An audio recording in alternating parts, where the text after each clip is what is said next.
Lebih lengkap terkait banyaknya pelayat yang memadati Basilika Santo Petrus dan persiapan misa arwah di katedral, kita akan terhubung dengan jurnalis Kompas TV. Ada Antonius Anin, kontributor Kompas TV di Vatikan, dan jurnalis Kompas TV Benediktus Aditya. Saya mau ke Anin dulu di Vatikan. Selamat sore waktu Indonesia, Anin. Apakah sore ini Basilika Santo Petrus masih dipadati oleh pelayat? Iya, sore.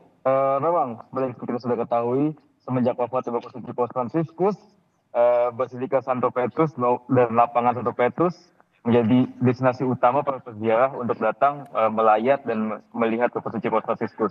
Seperti mungkin yang bisa dilihat dari posisi belakang saya atau di sekeliling saya, memang bahkan sampai sore hari ini pun, meskipun hari ini hujan tadi dan juga cukup dingin, banyak sekali orang-orang tetap datang dan menghadiri atau mengunjungi Basilika Santo Petrus untuk melayat langsung dan melihat langsung Bapak Suci Paus Fransiskus sebelum beliau dimakamkan.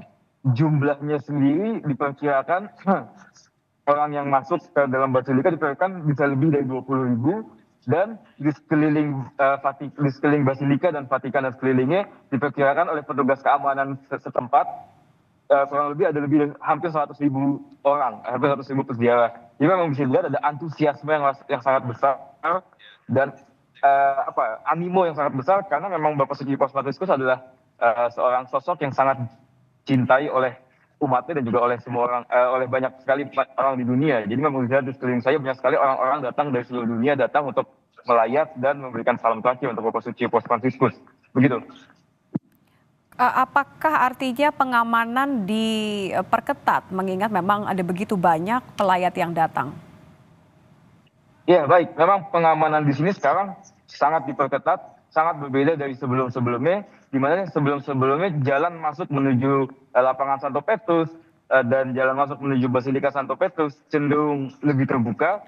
Misalkan seperti lapangan Santo Petrus, dari semua sisi biasanya orang-orang itu bisa masuk. Sekarang hanya ada sisi-sisi tertentu di mana pengunjung atau peziarah bisa masuk. Kalau sekarang untuk memasuki lapangan Santo Petrus, hanya ada pintu masuk dari namanya jalan Via della Conciliazione. Itu hanya jalan satu itu untuk peziarah masuk. Sedangkan untuk memasuki Basilika Santo Petrus ada kurang lebih dua atau tiga titik antrian untuk memasuki Basilika Santo Petrus. Satu antriannya ada di sisi utara Piazza Santo Petrus, lapangan Santo Petrus, dan di sisi tengah lapangan Santo Petrus, dan di sisi kanannya. Ya, memang antriannya sangat-sangat panjang, dan di setiap antrian itu akan ada metal detector untuk security. Selain itu pun juga ada ribuan petugas keamanan yang sekarang berjaga di sini, dan bukan hanya dari Vatikan, juga ada dari Italia, ada dari Swiss, ada dari Jerman, ada dari macam-macam negara. Selain itu pun juga memang ada zona-zona di mana sekarang di sekitaran Vatikan ini ada no-fly zone. Adalah no-fly zone di mana tidak boleh ada drone, tidak boleh ada semacam itu. Jadi memang ada pengamanan yang sangat-sangat ketat. Begitu. Terima kasih Antonius Anin, kontributor Kompas TV di Vatikan. Saya bergeser ke Katedral Jakarta, ada Benediktus di sana. Bene, bagaimana persiapan misa arwah untuk Paus Fransiskus di Katedral Jakarta sore nanti?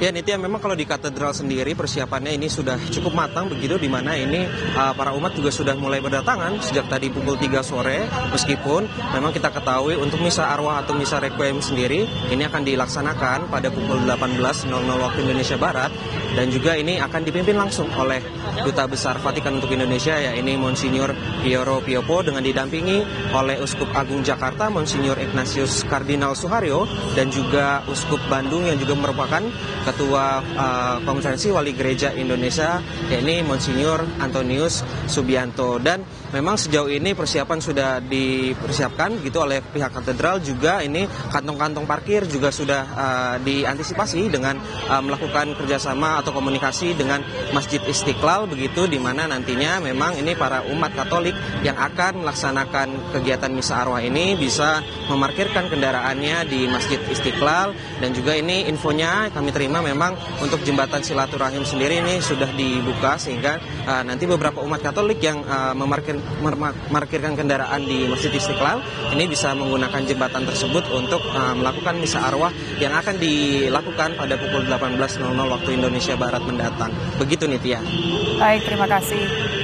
sudah melaporkan langsung dari Gereja Katedral Jakarta. Terima kasih rekan-rekan.